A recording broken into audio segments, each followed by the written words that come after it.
যে পরিমাণ গরম পড়েছে আর এই গরমে শরীর এবং পেট শান্তি করার জন্য পেঁপে দিয়ে ঝোল তরকারি কিন্তু খুবই উপকার। আশা করি আজকের ঝটপট মজাদার এই পেঁপের ঝোলটা আপনাদের অনেক পছন্দ হবে। তো প্রথমে এই পেঁপের ঝোল রান্নার জন্য এখানে আমি একটা পেঁপে এরকম পাতলা করে স্লাইস করে কেটে নিয়েছি, বেশি পাতলাও কিন্তু কাটিনি। আর এদিকে নিয়ে নিয়েছি শিং মাছ। তো শিং মাছটা আমি টুকরো করে কেটে খুব ভালোভাবে ধুয়ে নিয়েছি। এখন এখানে আমি দিয়ে দিচ্ছি সামান্য পরিমাণ হলুদের গুঁড়ো, সামান্য পরিমাণ মরিচের গুঁড়ো আর দিয়ে দিচ্ছি সামান্য পরিমাণ লবণ। এখন এটা খুব ভালোভাবে মাখিয়ে নিচ্ছি। আর মাখিয়ে নিয়ে এটা আমি ভেজে নিচ্ছি। তো এপিট আমি খুব ভালোভাবে ভেজে তারপর মাছটা উঠিয়ে নিচ্ছি। তো একটু মিডিয়াম কড়া করে ভেজে নেব। আপনারা চাইলে একেবারে হালকা করেও ভাজতে পারেন, কোনো সমস্যা নেই। তো এটা ভেজে একটা সাইডে উঠিয়ে রাখছি। তো এখন চলে এলাম মূল রান্নায়। এজন্য চুলায় একটি হাঁড়ি বসিয়ে দিয়েছি আর এখানে দিয়ে দিয়েছি সামান্য পরিমাণ সয়াবিন তেল, কারণ মাছ ভাজার তেলটাও কিন্তু এখানে অ্যাড হবে। এখন দিয়ে দিয়েছি পেঁয়াজ কুচি আর রসুন কুচি, দিয়ে এটা কিছুক্ষণ ভেজে নিচ্ছি হালকা কালার আসা পর্যন্ত। কালারটা চলে এসেছে। এখন দিয়ে দিচ্ছি আদা আর রসুন বাটা 2 চা চামচ পরিমাণ। এখন এই আদা রসুনটা একটু ভেজে নিচ্ছি যেন কাঁচা গন্ধটা চলে যায়। সেই সাথে এখানে ধুয়ে নেওয়া কাঁচা পেঁপেগুলো দিয়ে দিচ্ছি। পেঁপেটা আমি খুব ভালোভাবে ভেজে নিচ্ছি। এতে করে যদি এর কোনো কাঁচা গন্ধ বা কষ থেকে থাকে ওইটা থাকবে না। যদিও আমি 2 থেকে 3 বার এটা ধুয়ে নিয়েছি। তো ভেজে নিয়েছি প্রায় 3 মিনিটের মতো।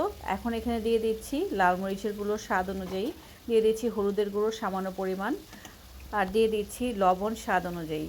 আর পেঁপে তরকারিটা নর্মালি একটু অতিরিক্ত ঝাল হয় না, কম ঝালেই এটা খেতে ভালো লাগে। তো আপনারা চাইলে বেশি ঝালও দিতে পারেন। এখন সামান্য একটু পানি দিয়ে এটা সব কিছুর সাথে মিলিয়ে নিচ্ছি। আর এটা খুব ভালোভাবে আমি কষিয়ে নিচ্ছি প্রায় 3 থেকে 4 মিনিটের জন্য। তো ঢাকনা লাগিয়েই আমি পেঁপেটা কষিয়ে নিচ্ছি। ফিরে এলাম প্রায় 3 থেকে 4 মিনিট পর।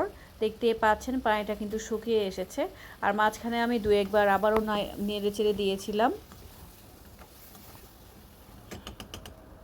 এখন আমি তরকারিতে ঝোলের জন্য পানিটা অ্যাড করে দিচ্ছি।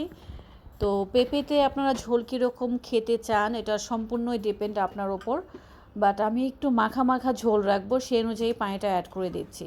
দিয়ে দিয়েছি কিছু আস্ত কাঁচামরিচ। এখন ঢাকনা লাগিয়ে এটা খুব ভালোভাবে বলকা নিয়ে নিচ্ছি। বলকটা চলে এসেছে নিশ্চয়ই দেখতে পাচ্ছেন। এখন এখানে আমি ভেজে রাখা মাছগুলো দিয়ে দিচ্ছি। তো মাছের তেলটাও কিন্তু আমি এখানে অ্যাড করে দেব। এতে করে এক্সট্রা একটা ফ্লেভার আসবে আর খেতেও মজা লাগবে। তো মাছটা দেওয়ার পর আমি ঢাকনা লাগিয়ে আবারও এটা রান্না করে নিচ্ছি প্রায় 4 থেকে 5 মিনিটের মতো। তো পেঁপেটা অনেক সময় অনেক ধরনের পেঁপে খুব দ্রুত সিদ্ধ হয়ে যায়, আবার কোনো পেঁপে একটু কম সময় বা বেশি সময় লেগে যায়। তো এটা আপনারা একটু খেয়াল করে পেঁপেটা রান্না করবেন যেন ওভারকুক না হয়ে যায়। তো ফিরে এলাম আবারও কিছুক্ষণ পর। আমাদের রান্নাটা কিন্তু এখন প্রায় শেষের দিকে, পেঁপেটাও খুব ভালোভাবে সেদ্ধ হয়েছে। এখন দিয়ে দিচ্ছি বেশ কিছু পরিমাণ ধনিয়া পাতা, দিয়ে এটা আরও কিছুক্ষণ জাল করে নিচ্ছি 1 থেকে 1.5 মিনিটের মতো। আর আপনাদের দেখাচ্ছি পেঁপেটা কিভাবে সেদ্ধ হয়েছে বা কীরকম সেদ্ধ হয়েছে এটা। তো দেখতেই পাচ্ছেন তরকারিটা কিন্তু রান্না অলমোস্ট ডান। ফিরে আসছি কিছুক্ষণ পর। দেখতেই পাচ্ছেন মাশাআল্লাহ এর লুকটা কতটা সুন্দর এসেছে। তার চেয়েও বড় কথা, এটা জাস্ট আপনারা সাদা ভাতের সাথে সার্ভ করবেন, আমি রেকমেন্ড করব। অসাধারণ লাগে খেতে। আশা করি আজকের রেসিপিটা আপনাদের কাছে অনেক ভালো লেগেছে। ভালো লেগে থাকলে অবশ্যই আমার চ্যানেলটি সাবস্ক্রাইব করে দেবেন, সেই সাথে ফেসবুক পেজের পাশেই থাকবেন। ভিডিওগুলো শেয়ার করে দেবেন আপনার ফ্রেন্ডস অ্যান্ড ফ্যামিলির সাথে। আজ এ পর্যন্তই। এই গরমে অবশ্যই ভালো খাবেন, সুস্থ থাকবেন এই কামনায়। আল্লাহ হাফেজ, আসসালামু আলাইকুম।